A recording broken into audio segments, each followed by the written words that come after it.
On a commencé par des Vines sur Internet. J'en ai publié un pour rigoler. Et puis, par les partages, le bouche à oreille, ça a pris de l'ampleur. C'est vrai que Daniel n'était pas du tout destiné à faire des vidéos sur Internet, mais moi, du coup, je suis un peu dans la même situation. J'ai fait un master de journalisme, puis après, j'ai eu un CDI, enfin un parcours assez classique. Et il faut savoir que j'ai quitté mon CDI pour me lancer à plein temps, disons, dans l'aventure avec Daniel. Daniel, elle est ravie de ce succès. Elle n'était pas du tout destinée à devenir une vedette des réseaux sociaux. Donc elle est ravie, elle vit des choses qu'elle aurait jamais dû vivre. Ah ouais. Par exemple, elle a pris l'avion pour la première fois de sa vie, elle est partie en vacances pour la première fois de sa vie, elle est partie à l'étranger pour la première fois de sa vie, elle a eu un passeport pour la première fois de sa vie. Ah ouais. Maintenant, c'est des choses qu'elle a pu faire grâce aux vidéos sur Internet. Ah ouais. Pour être honnête, on prépare pas vraiment les vidéos avec Daniel parce que ce qui est drôle chez elle, c'est son naturel, sa spontanéité. Donc il n'y a pas beaucoup de travail d'écriture derrière. Après, moi, je pense à des sujets sur lesquels je peux la lancer, sur lesquels elle peut parler et argumenter. Mais elle est jamais au courant ou très rarement au courant de ce qu'on va faire dans une vidéo. Je lui demande pas son avis lorsque je filme, mais avant de publier les vidéos, je demande son avis quand même pour être sûr que ça la gêne pas de publier tel ou tel contenu. Maintenant, avec toutes les vidéos qu'on a sorties, j'arrive à savoir à l'avance si une vidéo va mieux marcher qu'une autre ou pas. Je commence à connaître l'audience qui suit la page, je commence à connaître ce que les gens aiment, ce que les gens aiment voir de Daniel. Si le nombre de vues de la vidéo est supérieur au nombre de fans de la page, c'est une vidéo qui a bien marché. Quand des marques veulent travailler avec nous, ils passent obligatoirement par moi. Donc ouais, je suis une sorte d'agent sans vraiment l'être.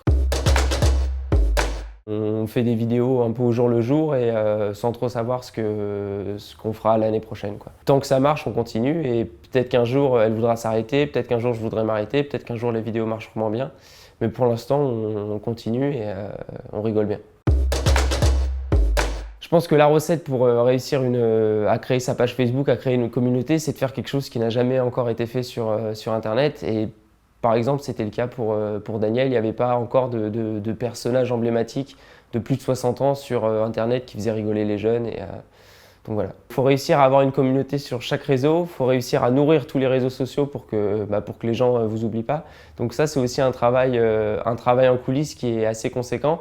Et aussi, il faut essayer de répondre au maximum de gens parce que sinon, les gens se disent « Oh là là, ils sont inatteignables ». Donc en fait, il y a beaucoup de temps derrière l'ordinateur aussi. En plus de tout ça, il y a les montages. Il y a à penser à des idées de vidéos. Donc voilà, c'est un vrai travail en coulisses. Quand les vidéos ont commencé à se développer, quand on a commencé à faire des partenariats avec des marques, il a fallu qu'on ait un statut juridique avec Daniel pour pouvoir facturer tout ça et pour pouvoir être dans la légalité. Donc du coup, on a opté pour le statut d'auto-entrepreneur. Je ne savais pas vraiment comment l'acquérir, donc j'ai simplement tapé sur Internet comment devenir auto-entrepreneur.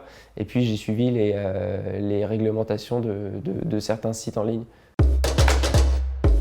Pour créer son statut d'auto-entrepreneur, le premier réflexe qu'on a, c'est chercher sur Google. Mais le problème, c'est qu'il y a plein de sites différents qui nous disent voilà, pour devenir auto-entrepreneur, il faut faire ça, il faut remplir tel papier et tout. Parfois, c'est pas bien clair. Donc, c'est vrai que j'aurais bien aimé à l'époque tomber sur un site où tout était référencé pour savoir comment facturer, pour savoir comment s'inscrire au régime social des indépendants, comment payer ses cotisations, comment payer ses impôts, etc. L'idée de faire un site qui rassemble toutes les informations pour aider les auto-entrepreneurs sur ces sujets, c'est vachement intéressant et très utile pour une personne qui voudrait se lancer dans l'auto-entrepreneuriat.